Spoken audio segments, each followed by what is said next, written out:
Hello everyone and welcome to another episode of Orthodox Matter with Boyan, and today we will talk about sprinkling God in your everyday conversation.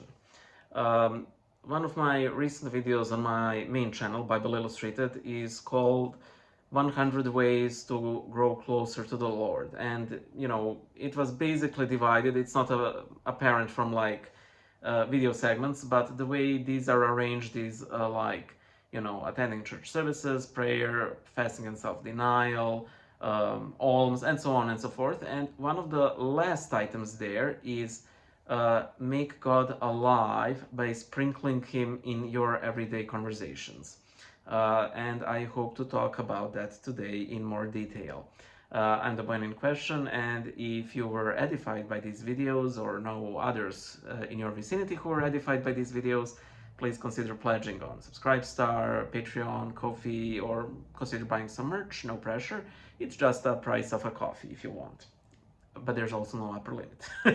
Okay, so there are many ways we can testify Christ, and all of us essentially testify Him in our different ways. Sometimes it's more direct, sometimes it's more indirect. And as someone who has been attempting to be a practicing Orthodox for 20 years, over time you will hear some surprising stories how something you did or failed to do, but I will talk about the positive things, has influenced somebody, and you might not even notice it, but people around you will notice it. As Christ again says, a city that's on a hill cannot be hidden, and that is true. And bear in mind that this is in full effect even while we're trying to conceal our good deeds and so on, because again that is another commandment from Christ, because all the good that we do ultimately comes from Him. Sprinkling God in your everyday conversation is a little slight tactic of my own, where I really try to make that God is not something, or someone who's regulated to my icon corner, but is an actual alive force in my life.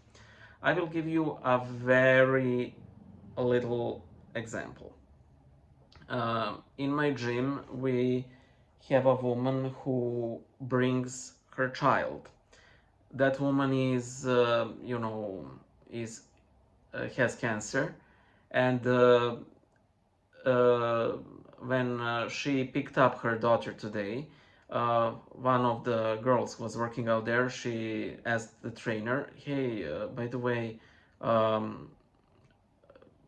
are things with her cancer?" And the trainer said, "Well, initially the recent results was that it's not spreading.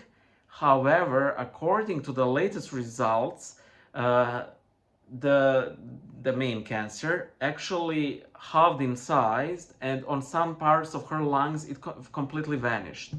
When I heard that, I simply made the sign of the cross and said, "Thank God," which prompted others there to also make the sign of the cross and say, "Thank God." And there are such things that we say that we might sort of put in the category of using the Lord's name in vain, like "oh my God" or "thank God." However, instead of trying to eliminate them, try to very actually mean them, and on occasion make the sign of the cross. That's one example. Second, if people around you aren't the types to mock you for your religion, feel free to share good things from that the Lord has given to you. And I often like to say, "Thank God," but the Lord was good enough to, and then I say something, something good that has happened to me, or He has saved me from this or that temptation, or I was doing very bad and I'm doing very good, and I go into specifics. And I generally don't try to make this like the main subject, or like, gays and so on. However, when you sprinkle it like that in everyday conversation, you add color, again, it sort of brings down God from heaven into your very own vicinity, into your very own company. And I honestly believe this is a very powerful way, because majority of, at least my friends, are, well, secular people. They don't attend church, they don't pray, they don't fast. They might have this sort of like nationalistic attachment to Orthodoxy, and they do consider themselves Orthodox. They will get baptized, they will get married in the church, they will baptize their children, but that is where their religiosity ends. However, with this, they can feel that this is not where the story ends, and that actually there are, I hate to say it like this, there are benefits to actually being in the Lord's inner circle, but that there are even far better things than these benefits. And that is what I talked about in my previous video in A Problem with Religion.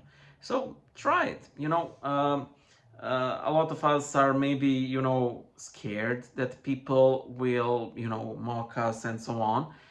But honestly, again, this is from my personal experience, such mocking eventually ends.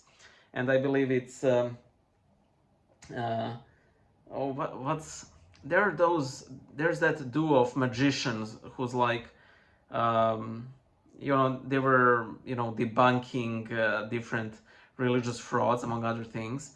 However, even if they're like completely dedicated atheists, they do feel some respect for people who honestly and truly believe. And I have one such person in my company as well, who's like completely an atheist. However, he does have actual respect for people who actually believe. And when you sprinkle this, the mocking will eventually subside, and over time you will start hearing, you actually do believe in those things. It's actually quite amazing, without a shred of irony, sarcasm, or anything. And who knows, um, very often I like to say, I don't like to make extra work for the Lord. And the opposite is true. Let us make things easier for the Lord, Let's keep, leaving those little doors ajar for Him to enter with His grace whenever time is proper for something greater to happen. You never know. So yeah, I hope to see you guys in one of the next videos. Bye.